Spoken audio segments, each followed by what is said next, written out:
Olá, estamos de volta com mais uma edição do No Cafezinho e hoje quem toma um café com a gente é a deputada federal eleita Marília Reis do PT. Tudo bem, deputada? Tudo bem, Renata? Tudo bem, Carol? Olá a todos os espectadores. Mais uma vez aqui no cafezinho com a Mais uma gente, né? vez. Carol Brito. E agora de malas prontas para Brasília, né? Pois é, aqui no processo de organização para essa vida nova, esse desafio grande, principalmente num dos momentos mais difíceis da história recente do país para o nosso parlamento.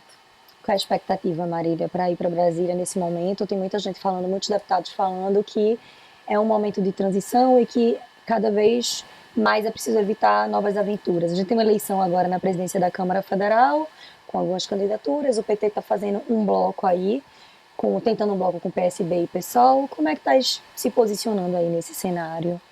Bem, de antemão, antes de qualquer conversa que a gente tenha tido na bancada, apesar de eu estar constantemente conversando com os outros colegas da bancada, os colegas deputados do PT, eu já me posicionei aqui contra a eleição de Rodrigo Maia. E por um motivo muito simples. Nós não estamos vivendo um momento comum da nossa história em que as eleições do parlamento significam só uma articulação interna. Nós precisamos ter um posicionamento firme, principalmente numa situação em que o atual governo, que se coloca numa posição fascista, misógina, enfim, contra os trabalhadores, porque toda essa pauta da moralidade é usada para encobrir a real intenção desse governo, que é retirar direito trabalhista, que é retirar várias conquistas históricas da classe trabalhadora, aumentar o lucro de quem explora a mão de obra do trabalhador, é acabar com a previdência, o direito do trabalhador brasileiro se aposentar em vez de cobrar os que de fato devem a previdência, enfim. Essa é a pauta real, entregar o patrimônio nacional brasileiro. Então, nós nos posicionamos contra tudo isso. Então, não dá para estar do mesmo lado que um governo como esse, mesmo sendo uma eleição do parlamento, até porque todas essas pautas vão ao Congresso e a presidência da Câmara vai ser decisiva na votação dessas pautas. Então, desde o início, me posicionei contrariamente a essa reeleição de Rodrigo Maia, mas a gente está esperando para ver se até consegue uma candidatura que una, que agregue todo o campo de esquerda. É uma pena que outros colegas e outros partidos do nosso campo político, que estiveram nas mesmas trincheiras que nós, pensem diferente em relação Como o a uma eleição PDT do e o parlamento. PCdoB. Pois é, eu acho que é realmente uma pena. Como é também outras articulações que não tiveram tanta visibilidade, como, por exemplo, a formação do bloco de PCdoB, PDT e PSB. A gente está num momento em que deveria haver uma unidade da esquerda, inclusive em relação a esses espaços no parlamento. O PT foi quem teve a maior bancada eleita esse ano, pela vontade do povo, querendo ou não, seja a direita querendo ou não, ou a esquerda querendo ou não, o povo elegeu a maior bancada para a Câmara Federal do Partido dos Trabalhadores. Mas o PCdoB, PSB e PDT não aceitaram o PT no bloco. Então, eu acho isso muito prejudicial para esse momento.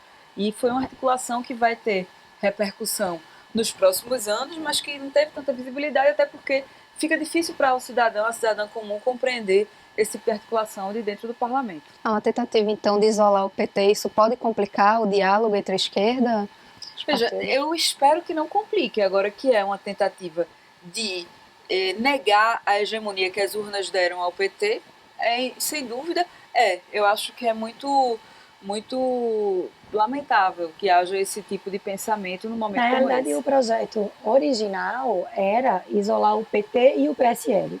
Esse bloco de Rodrigo Maia foi formado com essa ideia.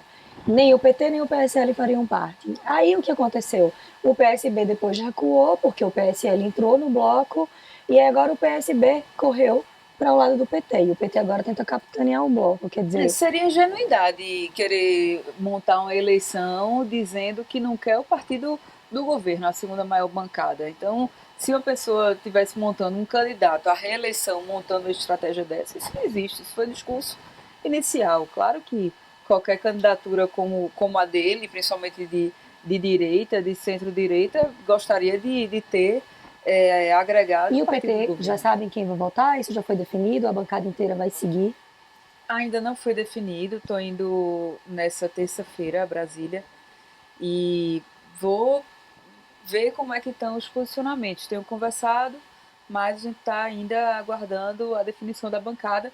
Também não sei qual vai ser o posicionamento dos demais deputados, mas sou favorável que haja uma unidade, pelo menos dentro da nossa própria bancada, até pela questão de atingir certos espaços. Então, tanto a gente tem que pregar a unidade da bancada, quanto também a democracia na tomada de decisões. E estou indo lá para ver o que está acontecendo.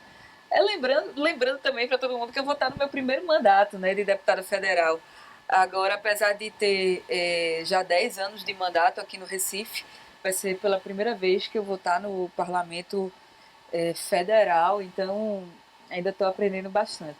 A senhora teme o isolamento do PT, da esquerda, da eventual gestão de Maia, porque ele esteve aqui e disse, inclusive, que quem estiver com ele vai ocupar o espaço. O mesmo não pode ser dito de quem não estiver com ele. A senhora teme esse isolamento na ocupação de espaços em comissões, na casa? O isolamento que eu mais temo, Carol, é o isolamento da população. É que a gente decepcione os milhões de brasileiros e brasileiras que acreditam no nosso projeto, que entendem o que é que a gente quer para o Brasil. Então, é esse isolamento que eu temo.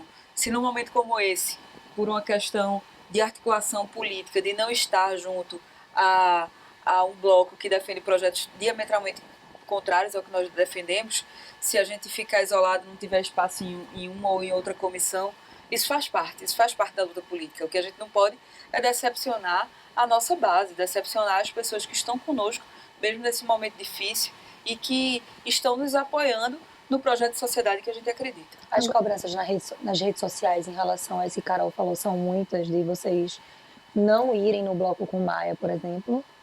São muitas, sim. Agora, eu acho que a questão das redes sociais tem que ser muito dosada. A gente tem o sentimento das ruas, o sentimento enfim, da nossa base como um todo, mas nós fomos eleitos para sermos deputados do Estado, do Brasil.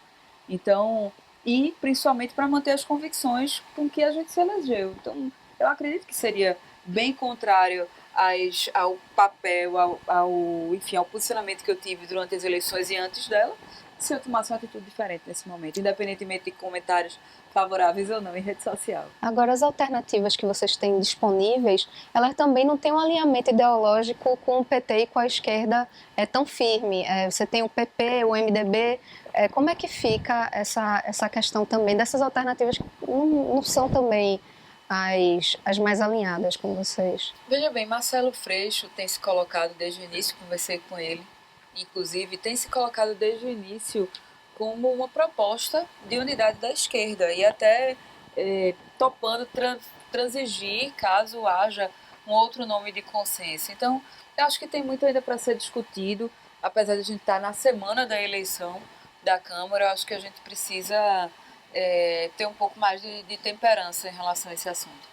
Teve uma reunião recentemente no Palácio das Princesas e o governador reuniu a bancada federal, 25 deputados em tese, mas 7 faltaram. A senhora não compareceu. A senhora não compareceu porque tinha algum compromisso ou porque ficou ali um ruído dessa relação atritada com o PSB ainda? Veja bem, primeiro que eu não fui convidada pelo governador. Recebi, enfim, perto do dia da reunião, uma mensagem de lista de transmissão e não tinha exatamente certeza da pauta. Se fosse algo que realmente fosse imprescindível para o Estado, sem dúvida alguma, o fato de eu ser adversária política, continuo sendo adversária política do governador, não significa que a gente não deve trabalhar por Pernambuco na mesma intensidade. Mas não tinha certeza da pauta, do que era, enfim. Eles não mandaram, então, um convite pessoal, eles mandaram um convite numa lista genérica. Mas são 25 deputados federais.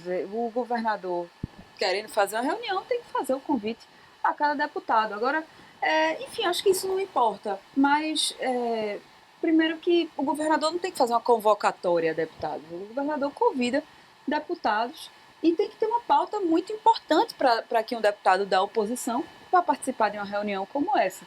E a gente não tinha certeza de como era essa pauta, até depois o que a gente viu foi que, na verdade, o governador fez uma exposição dos possíveis louros da gestão dele. Então, enfim, realmente não acho que minha presença faria, ou nem acho que minha ausência fez diferença. Quem foi que fez esse convite, deputada? O convite partiu de quem, na verdade? Não me interessa isso, Renata. Eu acho que isso já é um assunto ultrapassado. Como eu disse, não fez diferença a minha ausência nessa reunião. A pauta não foi algo extremamente A urgente nem pauta eram necessário. as prioridades do Estado, na verdade, né? Ele colocou Exatamente. questões de SUAP, questões de rodovias, questões de hídricas que precisam resolver, e aí, mas parece que ali também acabou ganhando um tom político, porque o próprio Isso. Bivar externou uma manifestação, fez uma manifestação de que estava insatisfeito com a posição que o PSB adotou em relação ao PSL, né? Acabou tendo um tom ali político também, no Veja, final das desde o contas. início ficou muito claro que era um tom, que havia um tom político nessa reunião, que era mais para o governo mostrar supostas benfeitorias, enfim, ou competências e que não era imprescindível que a gente tivesse lá. Mas meu mandato está à disposição de Pernambuco, sem dúvida alguma. O que for necessário que a gente faça, que a gente contribua com o governo, vai ser feito, mas sem ser subalterno de nenhum grupo político, muito menos esse que tem essa hegemonia no Estado hoje. E Marília, como é que fica a relação com a bancada do PSB? Em Brasília, vocês são aliados, estão no mesmo campo de esquerda, mas aqui oposição. Bem, isso a gente vai avaliar durante, principalmente os primeiros 8 a 10 meses. Eu acho que a gente está numa situação de bastante instabilidade. Eu mesma não tenho certeza de qual vai ser o posicionamento do PSB em relação ao governo Bolsonaro. Será que vai se manter nessa posição? Será que vai ser como foi com Michel Temer, que apoiou o golpe? Aí depois, quando o governo Michel Temer começou a ficar impopular, começou a gritar fora Temer também. Então, eu mesmo não tenho certeza de qual vai ser o posicionamento do PSB ou de outros partidos em relação a esse governo que está aí. Eu acho que a gente está num momento de temperança, de esperar. Vou a Brasília aprender bastante, acima de tudo, e ganhar mais experiência, conhecer como funciona o parlamento nacional. E aí, daqui a alguns meses, a gente pode conversar melhor sobre Mas você não tem essas posições. problema em dialogar, por exemplo, com a bancada do PSB, com o Tadeu Alencar, com os deputados do partido? Não tenho problema em dialogar com ninguém, mantendo os papéis de diálogos, o respeito aos posicionamentos. Não tenho nenhum problema de dialogar com nenhuma força política, e principalmente quando o objetivo maior de todos for realmente defender Pernambuco. Agora, o PT não quis ir no bloco com o PSL, que é o bloco de Rodrigo Maia, mas aceitou ficar no bloco eventualmente com o MDB e com o PP. Mas o MDB foi aquele que fez a movimentação do impeachment, tudo. Não é contraditório isso? Bem, eu vou ainda conversar lá em Brasília para sentir o que realmente, qual vai ser o caminho que realmente vai tomar, até para dizer se discordo, se divirjo, se vou acompanhar, se não vou. Então, eu acho que é muito precipitado chegar agora e falar de um posicionamento do PT, um eventual posicionamento até incoerente, se for o caso, se não foi concretizado, não foi batido o martelo, que é esse o caminho que vai ser trilhado. Como é que a senhora vê? A senhora teve um mandato muito combativo na oposição na Câmara de Vereadores e agora o partido caminha para ir para a base governista. Como é que você vê essa posição do PT? Esse é meu cavalo de pau aí nessa O posição. cavalo de pau foi dado na eleição. E eu costumo dizer sempre que para a gente mudar de posição política tem que haver fatos políticos que justifiquem essa mudança.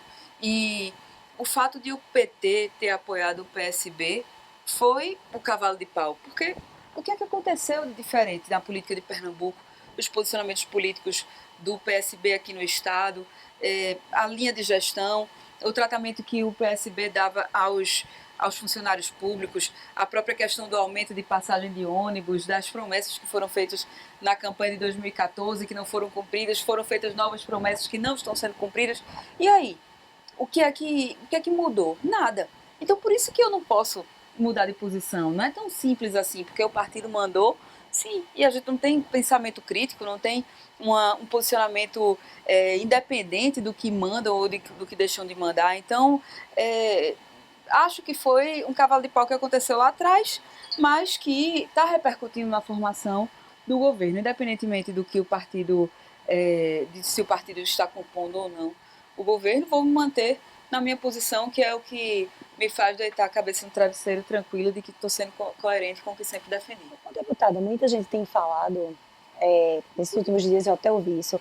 Ah, sabe que Marília está fora da disputa de 2020, porque apesar do capital político que acumulou, o PT está na base de Paulo Câmara, com Geraldo Júlio, e não vai deixar que se forme uma candidatura à Prefeitura do Recife. No entanto, eu estava lembrando que o DEM e o PSDB também foram para a base e também saíram. Como é que Marília vê assim, essa perspectiva e essas avaliações? O PT foi para a base, 2020 o PT vai ter que ficar debaixo das asas do PSB ou tem chance de vocês terem um projeto próprio? 2 anos é uma eternidade em política. Quem diria, nessa época, em 2016, que eu ia chegar a liderar a pesquisa de governo do Estado em 2018. Então, eu acho que não é hora de a gente ficar com ansiedade discutindo esse assunto. Claro que vou estar à disposição, do mesmo jeito que estive agora em 2018, vou estar à disposição não somente do partido, mas principalmente da nossa base. Se achar necessário, se achar que a gente deve disputar, vamos estar lá, à disposição do PT. As condições políticas estão muito instáveis no momento. A gente está vivendo um momento de instabilidade que, longo prazo, é um mês, é 2 meses, então... Às vezes 2 dias, né? 2 dias, uma semana, então eu acho muito cedo para ficar ansiosa em relação a isso. Tive uma boa votação aqui no Recife, foi a terceira mais votada, mesmo com essa dificuldade de ter montado uma campanha 40 dias antes da eleição, com menos recursos do que os adversários, e o tamanho da minha campanha demonstrou isso, mas teve esse reconhecimento da população, da cidade em que eu nasci, que eu me criei, que eu me elegi vereadora 3 vezes, e estarei sempre à disposição dessa construção aqui no Recife e no estado de Pernambuco. Então, acho que tem tempo de a gente discutir o assunto, de a gente pensar, de ver qual vai ser realmente o papel do PT nas próximas eleições municipais. Só uma última pergunta. A senhora é contra o PT integrar os quadros do governo de Geraldo Júlio, porque se especula que o PT pode ganhar uma secretaria de saneamento?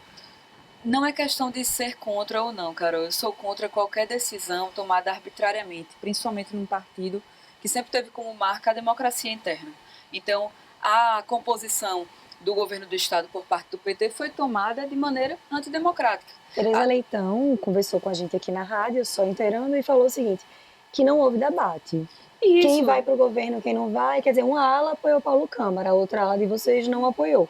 Essa ala de vocês não foi ouvida. Então. A maioria do partido não apoiou e não foi ouvida, do mesmo jeito que não está sendo ouvida em relação à composição da prefeitura. Então, talvez seja difícil para as pessoas, para o cidadão comum entender. Muitas vezes as pessoas em geral acham, a política é tudo do mesmo jeito, não sei o que, mas não é. Não é, a gente queria esse debate. Se a maioria do partido definisse a forma ou se ia ocupar espaços na prefeitura, no governo do Estado, aí sim, a gente teria que respeitar. Mas não houve esse tipo de debate, então isso é que eu acho ruim. A gente termina passando a impressão de que é todo mundo do mesmo jeito, farinha do mesmo saco, e que não é. A base do PT, os militantes do PT, até muitos dirigentes do PT, estão muito insatisfeitos com essa forma como tem sido dada a condução. Tem alguma conversa marcada, Marília, dentro do PT para tratar desse assunto nos próximos dias? Bem, desse assunto especificamente não, mas com certeza farei essas conversas, até porque falei agora aqui, mas eu acho que não é o espaço de a gente estar fazendo esse tipo de debate. O debate a gente tem que fazer internamente, nas instâncias adequadas, e assim que tiver a oportunidade farei. Mas se fosse requisitado, você indicaria alguém para o governo Paulo Câmara? Não. A indicar? Tem essa... Não me foi requisitado, acho que é porque até o pessoal sabe qual é a minha posição. Se eu sou oposição, para que eu vou querer indicar alguém para compor o governo? Então, tá lá, quem quiser apoiar, apoia. Eu fiz a pré-campanha na oposição, a campanha na oposição, sigo na oposição, não quero indicar ninguém para cargo nenhum, em governo nem em prefeitura. Carol, então, chegamos ao fim. Chegamos ao fim, vamos agora a Brasília, né, deputada? Vamos lá, estou embarcando. Depois que tomar posse lá, a senhora depois volta para contar as novidades para a gente de Brasília. Eu queria agradecer em especial aqui hoje, porque o cafezinho foi Valéria, que desenrolou para a gente. Dia de muita chuva aqui no Recife, e aí a gente acabou não gravando lá no Café Liberal, né, Carol? Que é onde a gente, em geral, grava. Mas Valéria fez tudo certinho aqui pra gente. Acho que vamos ficar até gravando aqui agora mais vezes. E queria fazer um adendo também e dedicar a Valmir, diagramador, esse cafezinho, que pediu todo dia para que você fosse nossa entrevistada. Então, que bom. dedicar ele também. Valmir, mais conhecido como Migalha na redação. Então a gente volta Muito obrigada, viu? Eu que agradeço, Renata, Carol, agradeço a todos os espectadores. Queria convidar vocês para nos seguirem nas redes sociais, acompanharem aqui o nosso mandato, nossos posicionamentos, para darem sua sugestão, participarem junto com a gente. É isso que dá legitimidade da nossa atuação lá em Brasília. Nós estamos cumprindo um papel que tem que ser legitimado nas ruas, e é por isso que eu convido vocês. Muito obrigada, meninas, e até a próxima. Obrigada, acho que o cafezinho bem feminino aqui.